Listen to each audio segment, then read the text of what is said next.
हिमाचल में financial emergency जैसे हालात, कर्ज के दलदल में फंसा। आरडीजी बंद होने से वित्तीय संतुलन डगमगाया। सर्वाइवल मोड में स्टेट। हिमाचल प्रदेश में फाइनेंशियल इमरजेंसी जैसे हालात बन गए हैं। राज्य को कर्ज के सहारे आगे बढ़ाने की नीति अब भारी पड़ती दिख रही है। हालात ऐसे बन गए हैं कि पुराना कर्ज चुकाने के लिए नया कर्ज भी कम पड़ने लगा है। आगामी वित्त वर्ष 2026-27 में हिमाचल को करीब 10,000 करोड़ रुपए का नया लोन मिलेगा, मगर पुराने कर्ज के ब्याज और रीपेमेंट पर करीब 13,000 करोड़ रुपए खर्च करने होंगे। यानी जितना कर्ज मिलेगा उससे 3,000 करोड़ रुपए ज्यादा पुराना कर्ज चुकाने में चला जाएगा। ये स्थिति आमदनी अठन्नी और खर्चा रुपया के कारण उत्पन्न हुई। इससे राज्य की वित्तीय स्थिति प्रतिदिन बिगड़ रही है। छोटे से राज्य हिमाचल प्रदेश पर 1 लाख करोड़ रुपए से ज्यादा का कर्ज हो गया है।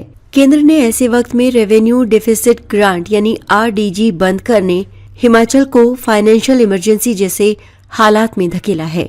इससे कर्मचारी, पेंशनर, बेरोजगार, आम आदमी दबाव में है। कर्मचारी पेंशनर को अपने एरियर, डीए और नए पे कमीशन की चिंता सता रही है। बेरोजगारों को नौकरी और आम लोगों को सब्सिडी खत्म करने की। आय बनाम खर्च, जीरो विकास और सब्सिडी खत्म के बाद भी घाटा। फाइनेंस सेक्रेटरी देवेश कुमार के अनुसार यदि 2026-27 में सरकार सभी सब्सिडी बंद कर दे और विकास कार्यों यानी कैपिटल एक्सपेंडिचर पर खर्च शून्य करे, तब भी कुल व्यय करीब 48,000 करोड़ रुपए रहेगा। इसके मुकाबले राज्य के पास विभिन्न संसाधनों से लगभग 42,000 करोड़ रुपए ही आमदनी होगी। इनमें 10,000 करोड़ लोन, 14,000 करोड़ केंद्र से टैक्स में हिस्सा और 18,000 करोड़ रुपए राज्य का अपना सालाना रेवेन्यू है। फिर भी यानी 6,000 करोड़ रुपए का सीधा घाटा रहने वाला है।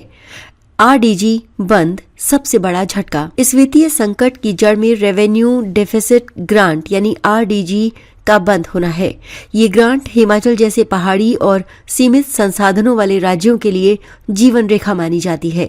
देश के 17 राज्यों की आरडीजी बंद जरूर हुई है, लेकिन हिमाचल की निर्भरता इस पर सबसे ज्यादा थी। नागालैंड के बाद हिमाचल देश का दूसरा ऐसा राज्य था जिसके कुल बजट का लगभग 13% हिस्सा आरडीजी से आता था। यदि ये ग्रांट पहले की तरह जारी रहती तो आय और खर्च के बीच का बड़ा हिस्सा इससे संतुलित हो सकता था।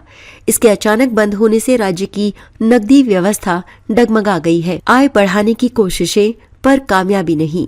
राज्य सरकार ने वाटर सेस लगाकर अतिरिक्त आय जुटाने की कोशिश की, लेकिन सुप्रीम कोर्ट ने इसे असंवैधानिक ठहरा दिया।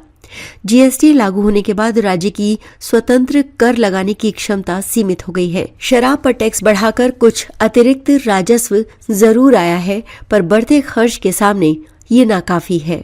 अगर ये वीडियो आपको पसंद आया हो तो चैनल को लाइक और सब्सक्राइब करना बिल्कुल ना भूलें। आपके जो भी कमेंट्स हैं आप हमें कमेंट सेक्शन में दे सकते हैं। ऐसे ही और वीडियोस देखने के लिए बने रहिए देवभूमि मिरर के साथ।